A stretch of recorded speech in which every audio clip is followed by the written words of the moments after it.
February 2025, a trader in Shanghai wakes up to find his entire position frozen. Not suspended, frozen. Hundreds of tons of silver embed against the market, and the position larger than the metal sitting in the exchange's own vaults. 1 month, no escape. But here's what they're not telling the business community. The freeze wasn't an accident. The timing, too perfect. The exposure, too public. And while everyone watches Shanghai, Western exchanges are quietly tightening the screws. Margin requirements doubled.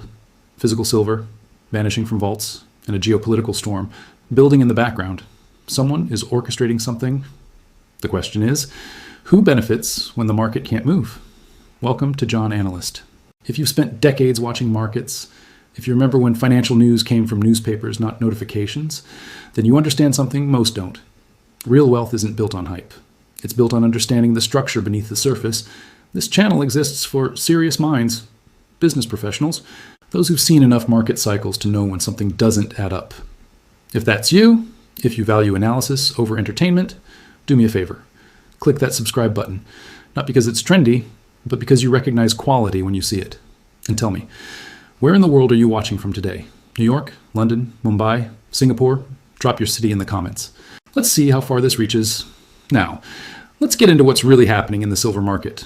February 6th, 2025, a date that will be studied in business schools for years to come.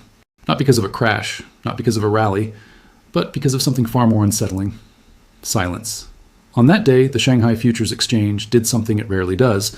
It stopped a game in progress, a single trader, operating out of Europe, controlling a position so massive it defied the basic mathematics of supply, found himself locked in place. No exit, no adjustment, no escape for 30 days. This wasn't a margin call. This was something different entirely. The position in question? A short bet on silver, meaning a wager that prices would fall, but not just any short position. This was what market professionals call a naked short, a bet placed without the underlying physical metal to back it up. And the size?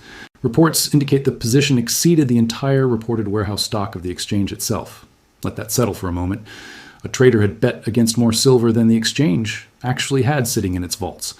The ratio wasn't 90%, it wasn't 100%. It was significantly above that threshold, some estimates placing it closer to 130% of available inventory. In any other market, alarm bells would have been ringing for weeks. But in the opaque world of commodity futures, where positions build quietly and reporting lags reality, these imbalances can grow unnoticed until they can't be ignored anymore. The exchange's response was swift and public. The account was frozen, effective immediately. The trader, identified through various spellings in different reports, would not be permitted to modify, hedge, or close the position for approximately 1 month. Now, why does this matter to business leaders and serious investors? Because freezing a position isn't just a regulatory slap on the wrist. It's a statement. It tells the market, we see you, we know what you're doing, and we're stopping it. But it also reveals something else, fragility. When an exchange has to step in and manually halt a single participant's trades, it suggests the system itself was under strain. The plumbing, the infrastructure that makes markets function smoothly, was showing cracks. And here's where the timing becomes critical. This freeze didn't happen in isolation. It occurred during one of the most volatile periods in recent commodity market history. Global equity markets had just experienced their worst drawdown in years. Recession whispers were growing louder, and precious metals, traditionally safe havens during uncertainty, were whipsawing with unprecedented violence. Silver itself had seen double-digit percentage swings within single trading sessions, the kind of moves that evaporate fortunes built on leverage. Within days of the freeze announcement, something else happened. A significant portion of the remaining silver in Shanghai's warehouse system, roughly 1/5 the visible inventory, was withdrawn. Gone, not transferred, withdrawn. Now, there are innocent explanations for this. Metal gets reallocated, moved between facilities, delivered to industrial users. But the timing raised questions among those paying attention. Was someone taking physical delivery because they no longer trusted the paper market? Was inventory being deliberately reduced to tighten supply optics? Or was this simply routine logistics being interpreted through a lens of suspicion? The answer remains unclear, but the effect was undeniable. The visible supply, the metal that market participants could actually see and count, had shrunk precisely when confidence was already fragile. And then came the leak. Or was it a deliberate disclosure? Details of the frozen position emerged through anonymous sources described as close to the exchange. In China's tightly controlled financial information environment, nothing leaks by accident. Which raises the strategic question. Was this exposure meant as a warning to other participants? A signal that concentrated bets would no longer be tolerated? Or was it internal politics? Different factions within the exchange or regulatory apparatus using public embarrassment as a weapon? The business community must understand this distinction, because if regulators are genuinely cracking down on extreme positioning, behavior will change. Traders will reduce size, arbitrageurs will think twice, and the entire risk calculus of the silver market shifts. But if this was theater, a show trial to calm public nerves while the real game continues in darkness, then nothing fundamental has changed, only the surface narrative. What we know with certainty is this. A whale-sized short position sits frozen in Shanghai, unable to move as the market moves around it. If prices rise, the losses mount with no ability to hedge. If prices fall, the profits remain unrealized and potentially unrealizable if capital controls tighten. The trader is strapped into a position, watching the clock tick down, while the rest of the market knows exactly where the trap is set. And in markets, information asymmetry is everything. When everyone knows where the wounded animal is, the predators start circling. There are two silver markets. Most people don't realize this. They see a price on their screen. They assume that's the market. But what they're actually seeing is a derivative, a shadow, a mathematical abstraction of something real. The first market is paper, futures contracts, options, exchange-traded products, certificates promising exposure to silver without ever touching a single ounce. This is where leverage lives. This is where a trader can control $100,000 worth of metal with $5,000 in margin. This is where fortunes are made in minutes and evaporated just as quickly. The second market is physical, bars and vaults, coins and safes, metal that can be weighed, assayed, delivered. This market moves slower, costs more to access, and doesn't care about your margin account. You either have the metal or you don't. And here's the critical insight that separates sophisticated capital allocators from amateurs. These two markets can diverge wildly during stress. The paper price can be falling while physical premiums explode. The futures market can show abundant supply while retail dealers have 6-week delivery delays. Why? Because paper markets are built on leverage, and leverage is inherently unstable. When volatility spikes, exchanges don't sit idle. They adjust margin requirements. Margin is the collateral traders must post to maintain their positions, a safety buffer to ensure contracts can be honored even if prices move violently. In the weeks surrounding the Shanghai freeze, something telling occurred in Western futures markets. Margin requirements on silver contracts were raised, not once, but multiple times in rapid succession. And the increases weren't subtle. Silver margins jumped far more aggressively than gold margins, despite both being precious metals with similar market dynamics. This tells us something. Exchanges were specifically targeting silver speculation. They were deliberately making it more expensive to hold leveraged positions. Now, the official explanation is always the same. We're protecting market integrity, ensuring adequate collateral, managing systemic risk. And to a degree, that's true. Margin exists for legitimate reasons, but there's a second-order effect that's rarely discussed in polite company. Margin hikes force liquidations. If a trader is using maximum leverage and margin requirements suddenly double, they face a choice: post more cash immediately or get liquidated automatically. And most leveraged traders, especially retail participants, don't have unlimited capital sitting idle. They're already fully deployed, so when margin spikes, they're forced to sell, not because their thesis changed, not because they wanted to exit, but because the exchange changed the rules mid-game. And forced selling creates downward price pressure, regardless of underlying fundamentals. This is the mechanism by which volatility becomes self-reinforcing. Price drops trigger margin calls force selling. Selling pushes prices lower, which triggers more margin calls. A doom loop. Now, layer on top of this the Shanghai situation, a frozen short position that can't be adjusted. Being short means profiting when prices fall, bleeding when prices rise. And if you're short and locked, you're completely exposed to upward price movements with zero ability to hedge. The market knows this. Every sophisticated player watching Shanghai understands that a trapped short is an opportunity.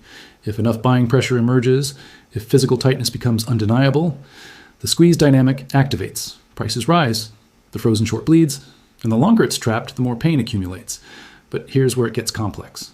While Shanghai has a frozen short that could theoretically squeeze higher, Western exchanges are simultaneously tightening margin, which creates selling pressure. Two opposing forces, one market structure encouraging a rally, another market structure suppressing it. The outcome depends on which force dominates. And this is where industrial demand enters the equation. Silver isn't just a financial asset. It's embedded in solar panels, circuit boards, medical devices, battery technology. 5G infrastructure? The electrification trend isn't a buzzword. It's trillions of dollars in committed capital flowing into grid upgrades, renewable energy installations, and data center expansions, all of which require silver, not paper silver, actual physical metal that must be mined, refined, fabricated, and delivered. And here's the uncomfortable truth for paper market participants. Industrial users don't care about futures contracts. They need metal they can touch when physical tightness emerges, when delivery delays extend, when premiums over spot price widen. That's the market signaling a disconnect between paper abundance and physical scarcity. And we're seeing exactly that pattern develop. Vault inventories declining, retail product premiums expanding, delivery timeframes stretching. Meanwhile, the paper price whipsaws based on margin-driven forced liquidations.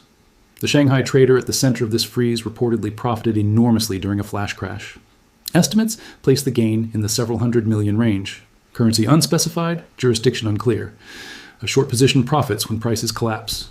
And silver experienced exactly that, a violent, sudden drawdown that liquidated longs and rewarded shorts.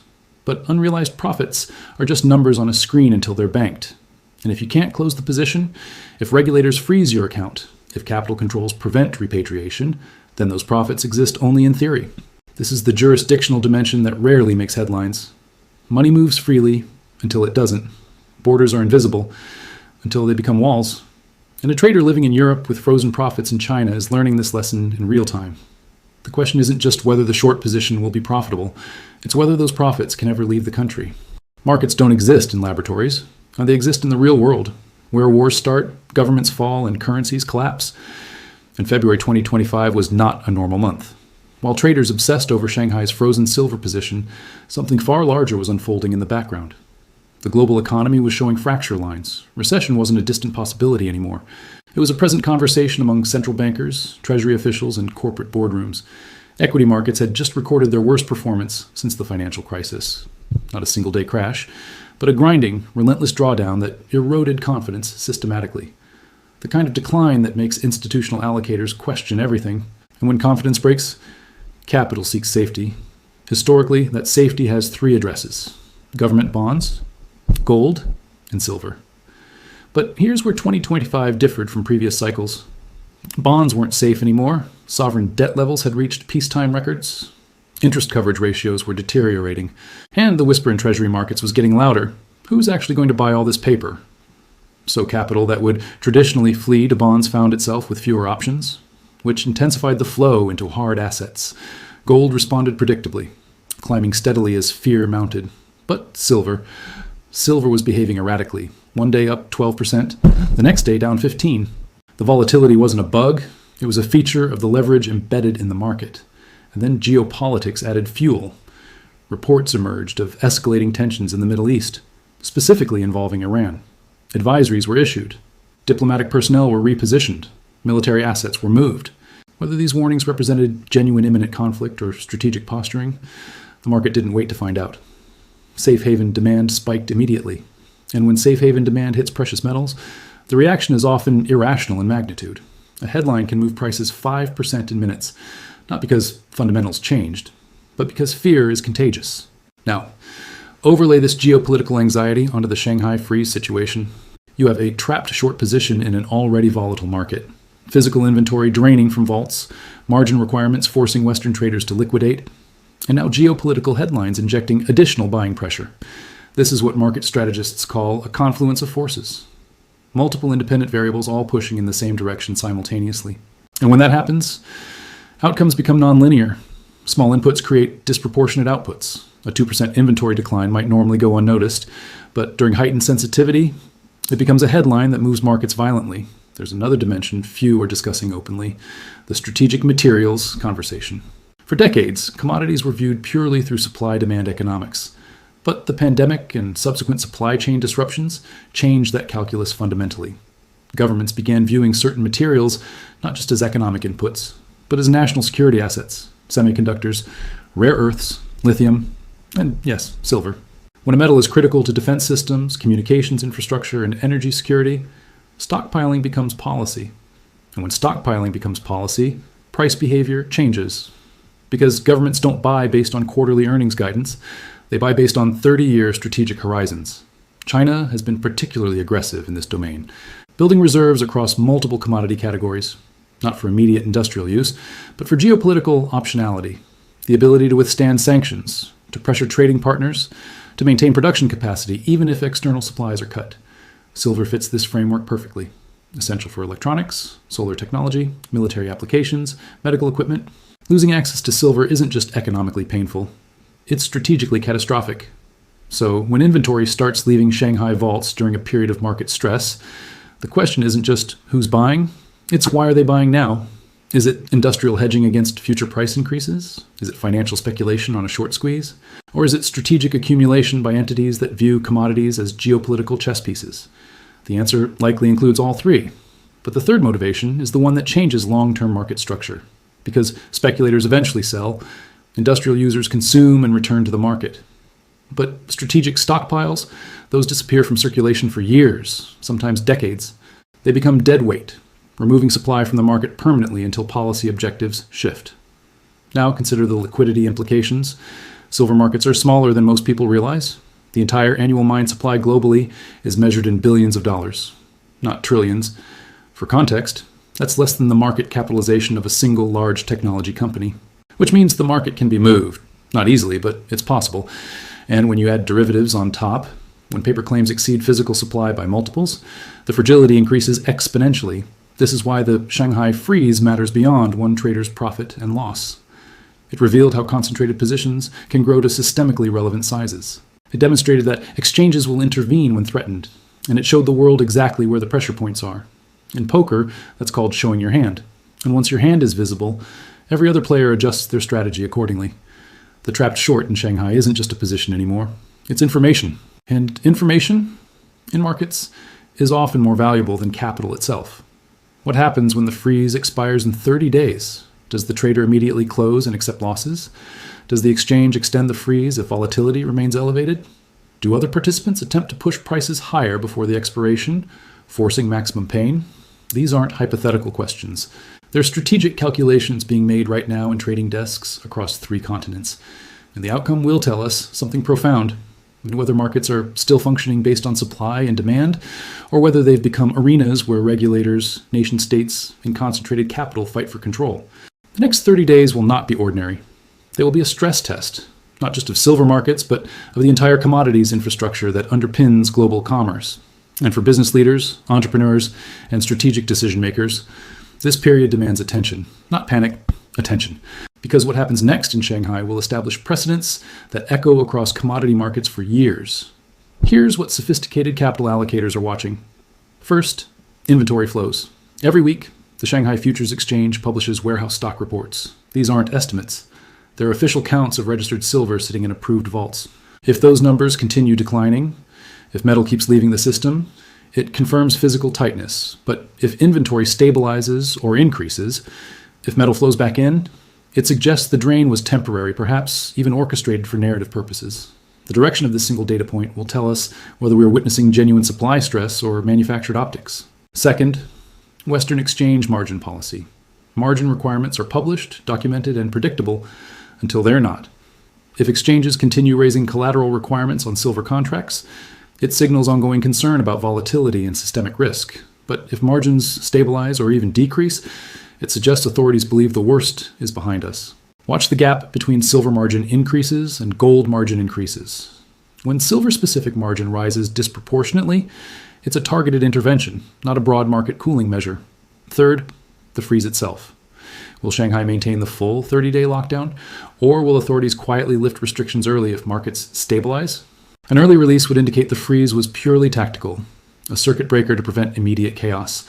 A full-term enforcement sends a different message, that punishment and deterrence were the objectives, not just stability. And if the freeze extends beyond 30 days, that's the most revealing outcome of all. It would mean the situation was never under control, that authorities are improvising, that the initial 1-month timeline was optimistic theater. Fourth, price behavior around contract expiration windows. Futures contracts have scheduled expiration dates, moments when paper positions must either be closed or rolled forward into the next contract month. These windows are when leverage meets reality, when traders who've been riding momentum must make hard decisions. If price spikes or crashes coincide with these expirations, it confirms that forced positioning, not organic supply-demand dynamics, is driving movement. Fifth, physical market premiums. This is where theory meets ground truth. The premium is the difference between the paper futures price and what you actually pay to acquire physical metal. When dealers are charging $3 over spot for silver coins that normally trade at $1 over spot, that's the market screaming. Paper is abundant, metal is scarce. Monitor retail dealer inventories, delivery timeframes, and premium spreads. If premiums widen while futures prices fall, you're witnessing market dislocation in real time. The paper market is saying one thing, the physical market is saying another, and in that gap, opportunity and risk both exist. Now, here's the framework business leaders should apply. This is not about predicting where silver goes next week. Prediction is a gambler's game. This is about understanding structural vulnerabilities and positioning accordingly. If your business requires silver as an industrial input for manufacturing, for technology production, for component fabrication, the lesson from February 2025 is clear. Paper market prices are unreliable indicators of physical availability. Hedging strategies that worked in stable markets may fail catastrophically during supply disruptions. Long-term supply contracts, relationships with primary refiners, direct arrangements with miners, these become strategic assets, not just procurement conveniences. If you're managing capital, allocating investment portfolios, advising clients on wealth preservation, the Shanghai Freeze teaches a different lesson. Counterparty risk is everywhere. A position that looks profitable on paper becomes worthless if you can't access it, can't close it, or can't repatriate the gains. Jurisdiction matters. Custody matters. Regulatory jurisdiction matters. Owning a futures contract is not the same as owning metal in a vault you control. And during crisis, that distinction becomes the difference between liquidity and insolvency. For entrepreneurs building businesses in precious metals, blockchain-based commodity tracking, or alternative financial infrastructure, this moment reveals exactly where legacy systems are breaking. The opacity that allowed a single trader to build a position larger than available inventory. The jurisdictional fragmentation that traps capital inside borders. The disconnect between paper pricing and physical availability. Every one of these is a problem waiting for a solution. And problems at this scale, affecting markets worth billions, create opportunities for those who build better systems. But here's the caution that must accompany all of this analysis. Volatility is not your friend unless you're positioned to survive it. Leverage amplifies everything, gains and catastrophic losses equally. The trader in Shanghai likely understood silver markets better than 99% of participants, and still ended up frozen, exposed, and potentially unable to realize hundreds of millions in paper profits. Intelligence without risk management is just expensive education. So what's the prudent approach for the next 30 days? Monitor the 5 indicators outlined above. Watch inventory, watch margin, watch the freeze duration, watch contract expirations, watch physical premiums. These aren't predictions, they're observables. They tell you what's actually happening beneath the narrative, and when the 30-day freeze expires, when that trapped position either closes, extends, or somehow resolves, the market's reaction will tell us everything. Will prices surge as the short covers, confirming the squeeze thesis? Will they collapse as pent-up selling pressure releases? Or will nothing dramatic happen at all? Suggesting the entire episode was noise amplified by fear. The answer matters because it reveals whether markets are still governed by economics or whether they've become stages where power, not price, determines outcomes.